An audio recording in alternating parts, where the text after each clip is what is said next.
தமிழ்நாடு கேரளா எல்லையில் உள்ள முல்லை பெரியாறு அணையில் துணை கண்காணிப்பு குழுவினர் ஆய்வு மேற்கொண்டு வருகிறார்கள். இதுகுறித்து மேலும் விவரங்களை பதிவு செய்வதற்காக இணைகிறார் செய்தியாளர் முத்துவேல்.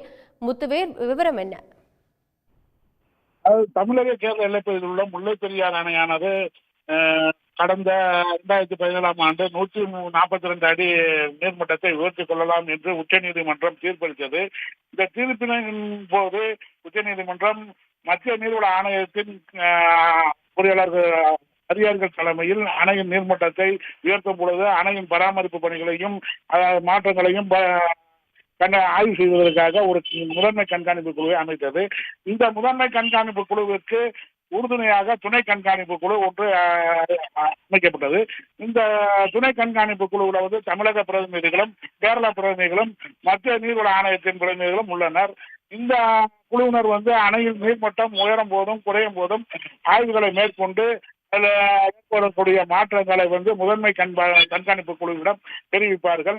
அதன் அடிப்படையில் இன்று முல்லை பெரியாறு அணையில் துணை கண்காணிப்பு குழுவானது அதிகாலை தேக்கடி படகுத்துறையிலிருந்து கிளம்பி பிற்பகல் முல்லை பெரியாறு அணையில் ஆய்வினை மேற்கொண்டு வருகிறது. இந்த குழுவானது மெயின் அணை, மண் அணை மற்றும் பேபி அணை, அதுக்கடுத்து உபரிநீர் வழிந்தோடும் 13 மதைகள் மற்றும் 10 அடி 12 அடி கேலரி, அதாவது கசிவு நீர் வெளியேறக்கூடிய கேலரி பகுதிகளை ஆய்வு மேற்கொண்டனர். அந்த கேலரி பகுதியில் கசிவு நீரின் அளவினை அளந்து மாதிரிகளை எடுத்து ஆய்வு மேற்கொண்டனர்.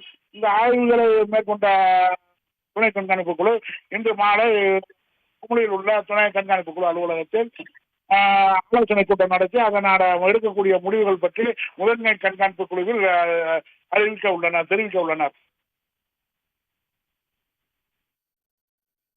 முத்துவேல், உங்கள் கூடுதல் தகவல்களுக்கு நன்றி. உடனுக்குடன் செய்திகளை தெரிந்து கொள்ள சன் நியூஸ் பெல் ஐகானை கிளிக் பண்ணுங்க.